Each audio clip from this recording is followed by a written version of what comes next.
Welcome to Dr. Balga's podcast for the Curious Doc. Today is February 11, 2026.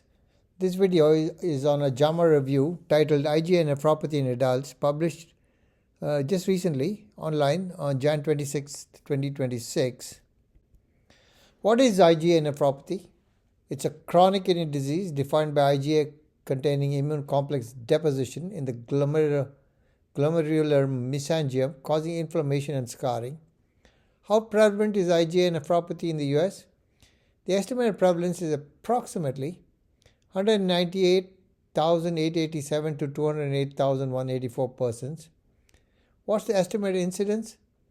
Approximately 1.4 to 2.5 per 100,000 persons annually in the US. What's the typical age of diagnosis? Mean age ranges from 34 to 45 years. What proportion develop kidney failure in 10 years? Up to half of the patients develop kidney failure. What initiates IgA nephropathy pathogenesis? Aberrant production of galactose-deficient IgA1 on mucosal surfaces. What is the second pathogenic step?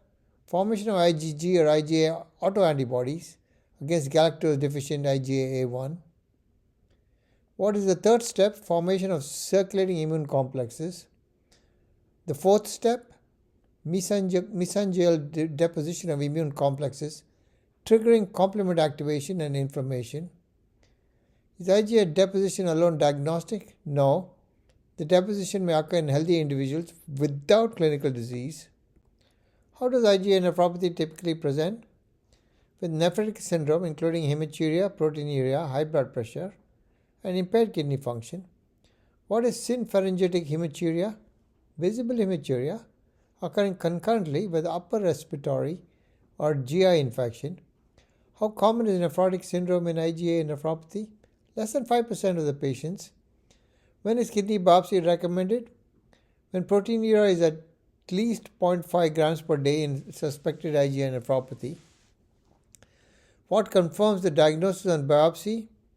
IgA-dominant immune deposits in the glomerular mesangium. What is MEST C-score? It's a histologic classification including mesangial hypercellularity, endocapillary hypercellularity, segmental sclerosis, tubular atrophy, interstitial fibrosis, and crescents. What is the strongest predictor of progression? Magnitude of persistent proteinuria. What proteinuria level is lowest risk? Less than about 0.5 grams per day. What blood pressure target is recommended? Less than 120 millimeters over 70 millimeters of mercury. What is the therapeutic goal?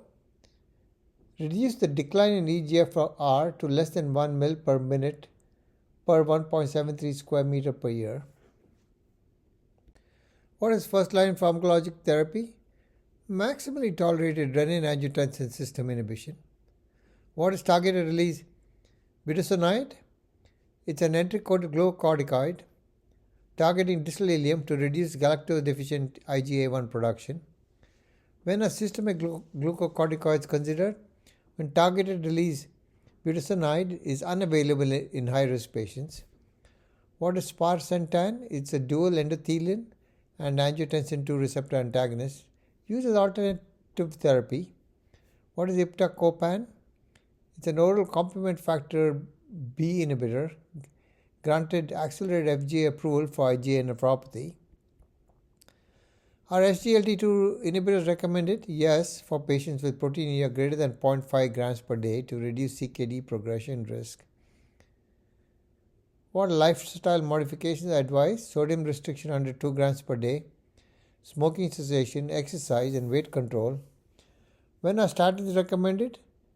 In adults with CKD aged 50 years or older or younger patients with high cardiovascular risk. What are common secondary causes? Cirrhosis, inflammatory bowel disease, hepatitis, HIV, and autoimmune disorders. What defines primary IgA nephropathy? IgA-dominant glomerulonephritis after exclusion of infection-related and systemic causes. This is in a nutshell of this fantastic review in JAMA. Go ahead and read it online. Berger's disease, now termed IgA nephropathy. Who was Jean Berger? He lived between 1930 to 2011. He was a French nephrologist who first described IgA deposition in the glomerular mesangium in 1968 at Necker Hospital in Paris. His seminal observation identified mesangial IgA as the defining feature of what now is termed IgA nephropathy, but previously known as Berger's disease. The eponym honors his clinical pathologic correlation linking recurrent hematuria with mesangial IgA deposits, a quiet revolution in renal pathology. Podcast brought to you by masterbedfacts.com. This podcast is for physicians and healthcare providers. If you enjoyed this video, please like, subscribe, and forward to your friends.